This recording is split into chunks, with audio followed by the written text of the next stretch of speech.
Après qu'Ilion révéla à Goku comment il était devenu la clé de la porte scellée des anges, de l'autre côté, le chaos avait atteint son apogée. Les anges actuels, ainsi que ceux qui avaient été libérés, s'affrontaient pour le trône dans une guerre ouverte. Le grand prêtre, quant à lui, fut confronté aux gardes de Zénon après leur fusion pour l'arrêter. Au milieu de cette bataille, Vegeta, par sa puissance, s'était élevé au point de rivaliser avec l'un des plus grands anges. Quant à Zénon, il n'avait plus le pouvoir de faire quoi que ce soit. Le grand prêtre se tient là, stupéfait par le secret que Zénon lui avait caché. En un instant, tous deux disparaissent. Une collision d'énergie massive secoue le vide. Ils s'entrechoquent, leurs auras explosent. Une galaxie proche tremble sous l'onde de choc. Un combat à égalité. Le grand prêtre attaque à une vitesse au-delà du temps, mais le gardien fusionné bloque instantanément le coup. Chaque collision crée une explosion cosmique. Grand prêtre, ta puissance a vraiment été multipliée. Ce n'est pas une multiplication, c'est la véritable puissance de la protection. Pour la première fois, le grand prêtre recule légèrement. Il se stabilise dans le vide et observe son adversaire avec intérêt. Alors Zénon a caché une arme capable de m'équilibrer. Gardien fusionné, non pas pour t'équilibrer, mais pour t'arrêter. En un éclair, ils chargent tous deux à pleine puissance. Une explosion d'énergie colossale éclate. Le vide se fissure un instant, mais aucun des deux ne recule. Leurs forces sont parfaitement égales. Le grand prêtre esquisse un léger sourire. Enfin, un adversaire digne. Le gardien fusionné répond. Le combat entre eux devient un affrontement parfaitement équilibré, capable de décider du destin de toute la guerre. Je ne suis pas une fusion, je suis un résultat, le résultat de chaque gardien avant moi. Le grand prêtre fixe ses mains, la lueur bleue matérielle faiblissant légèrement. Non, c'est impossible, tu n'es qu'une fusion. Le gardien fusionné s'approche. Son mouvement ne produit aucun son, mais déforme la réalité elle-même. Tu as mal jugé ce que nous sommes. Le grand prêtre libère une énergie sombre qui tord l'espace-temps. Je vais t'effacer de l'existence. Mais l'énergie se dissipe avant même de toucher le gardien fusionné, comme un simple éclat qui s'éteint. Le gardien fusionné lève un doigt. Ta tentative d'effacer l'existence n'est qu'une voix dans un désert vide. Dans un instant caché, l'entité mystérieuse intervient. Sans mouvement visible, sans que personne ne le perçoive, l'espace change. Le vide qui contenait Goku et Ilion se plie, puis se fracture. En un seul éclair, ils sont arrachés du champ de bataille. Une nouvelle arène se forme, vaste, lourde, comme conçue pour contenir une catastrophe. Goku et Ilion s'arrêtent brusquement. La surprise traverse leurs visages, leurs regards deviennent aiguisés, tendus. Ils scrutent l'espace autour d'eux. Goku, surpris. Que s'est-il passé? Même Ilion reste silencieux un instant, ses yeux examinant le vide avec une concentration inhabituelle. Malgré tout ce qui venait de se produire, Goku n'hésite pas. Il ne laisse ni le choc l'enchaîner, ni ce changement soudain le troubler. Depuis qu'il a compris le secret d'être la clé, tout le reste s'est effacé. Une seule pensée le consume désormais. Et maintenant, quelle est la suite? Puis, il disparaît. Pas un mouvement que l'on peut suivre, ni une vitesse que l'on peut mesurer. Et l'instant d'après, il apparaît directement devant Elon. Son poing est serré. Une puissance s'y rassemble dans un silence mortel. Le coup de Goku part avec toute sa force, mais ne touche pas. Au dernier instant, Elon le traverse comme s'il n'était qu'un fantôme. Puis, le silence. Un silence brutal qui engloutit même le son de l'explosion. Goku reste debout, le poing encore tendu, le souffle lourd. Mais Elon ne s'est pas contenté d'esquiver. Il a disparu. Je ne pensais pas que tu choisirais la douleur. La voix vient de partout, sans source, un écho ancien, profond, comme le murmure d'étoiles mortes depuis longtemps. Soudain, Elon émerge des ombres. Un être doté d'ailes angéliques anciennes et d'un bras démoniaque forgé dans le vide obscur. Elon, tel qu'il était lors de la première guerre des anges. Le chemin que tes parents ont choisi était censé arrêter la guerre. Mais la guerre ne s'est jamais arrêtée. elle se calme seulement pour revenir plus forte. Nous ne sommes pas forcés de combattre, mais il semble que la guerre soit le seul chemin pour chacun de nous d'atteindre son objectif. L'énergie de Goku commence à faiblir. Les flammes dorées s'atténuent en une faible lueur.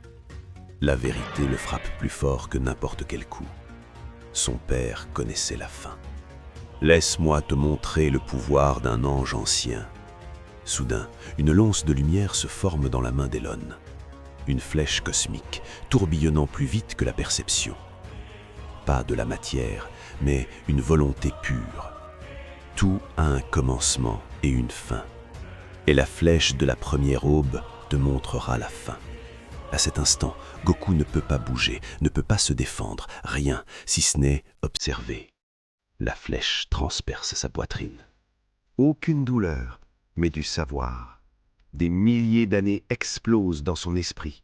En un instant, il voit le premier ange né au-dessus des étoiles, tissant le ciel avec un sourire. Il voit la première guerre, lorsque la lumière s'est brisée en fragments. Il voit Elon non pas comme une personne, mais comme une force éternelle, partie d'un conflit plus ancien que le temps lui-même. Puis, le futur. D'innombrables visions. Dans certaines, il est écrasé sous la puissance d'Elon. Dans d'autres, il gagne, mais l'univers meurt après lui. Et dans une, ils ne se battent pas du tout. Ils se tiennent ensemble face à un nouveau commencement. Mais dans chaque ligne temporelle, une chose se répète. Une figure meurt toujours. Pas une défaite, mais un sacrifice. Un sacrifice nécessaire pour remporter cette guerre. Goku serre sa poitrine. Son corps tremble, non pas de douleur, mais sous le poids de la vérité qui l'a transpercé. La flèche n'était pas qu'une arme, c'était un miroir, reflétant des milliers de fins possibles. Des guerres brutales, des villes détruites, des rêves qui disparaissent. Et dans toutes ces visions, un seul résultat revenait, la défaite. Sauf une seule, parmi des milliers de possibilités, où l'aube de la victoire apparaissait. Une seule fois. Les regards se croisent, les yeux d'Elon portent un jugement ancien. Et toutes les autres fois, tout se termine. Élan avance calmement.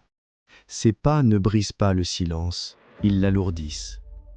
Les possibilités ne mentent pas, elles révèlent ce que tu refuses de voir. La victoire est possible, mais elle n'est pas gratuite. Il s'arrête tout près, son regard transperçant Goku. Tu te bats pour sauver le monde, et pourtant tu refuses de payer le vrai prix. Tu veux gagner sans rien perdre. Goku regarde ses mains tremblantes, puis relève les yeux. J'ai vu le prix, un sacrifice. Il hésite un instant. Et si le prix était quelqu'un d'important? Hélène répond sans hésiter. Alors tu n'as jamais été prêt à gagner. Un lourd silence s'installe, comme si le temps lui-même retenait son souffle. Puis Goku parle doucement, mais ses mots font trembler le silence. Et si c'était moi le prix? À cet instant, tout change. En un éclair plus rapide que la pensée, Hélène disparaît et réapparaît devant Goku. Une attaque mortelle transperce sa poitrine. L'air s'échappe des poumons de Goku. Ses yeux s'écarquillent de choc. Son corps tombe lentement. Sa vision s'éteint. Le son disparaît. Il sombre dans une obscurité totale. Pendant ce temps, Whis, les anges et les dieux de la destruction continuent de se battre sans relâche. Chaque fois qu'un ange scellé tombe, un autre prend sa place. Comme si la guerre n'avait pas de fin. Au centre du chaos, Séraphin reste immobile, son aura s'étendant comme les ombres du temps lui-même. Chaque vague d'énergie qu'il libère amplifie la puissance des gardiens. Bérus gronde, les yeux brûlants de rage. Assez de ces absurdités. Il lève la main, une énergie de destruction dense s'y rassemble, se tordant comme une étoile au bord de l'encolapsis. Puis il la projette directement sur Séraphin. Mais Séraphin ne bouge pas, il lève simplement la main lentement. Soudain, le temps autour de l'attaque de Bérus ralentit, puis s'épaissit. L'énergie reste suspendue dans le vide à quelques pas de Séraphin. Un silence lourd tombe sur le champ de bataille. Séraphin observe la sphère figée, puis regarde Bérus. Un léger sourire froid apparaît. Voilà donc le pouvoir de la destruction. bruyant mais facile à faire taire. Tu détruis, mais tu ne comprends pas ce que tu détruis. Beerus esquisse un sourire en coin. Ça, ce n'était qu'une plume que je t'ai lancée. Ne t'emballe pas. Je n'ai pas besoin de comprendre quoi que ce soit. Je mets simplement fin à ce que je décide de détruire. Whis s'avance légèrement, le regard stable mais inhabituellement sérieux. Beerus-sama, attendez. Il observe attentivement Sarafin. Ce n'est pas un simple arrêt, c'est une manipulation du temps à l'intérieur même de l'énergie. Il ne stoppe pas l'attaque, il lui fait oublier de se déplacer. Le sourire de Sarafin s'élargit. Impressionnant, comme attendu d'un ange. Il fixe directement Whis. Mais toi aussi, tu le ressens, n'est-ce pas? Le défaut de cet univers.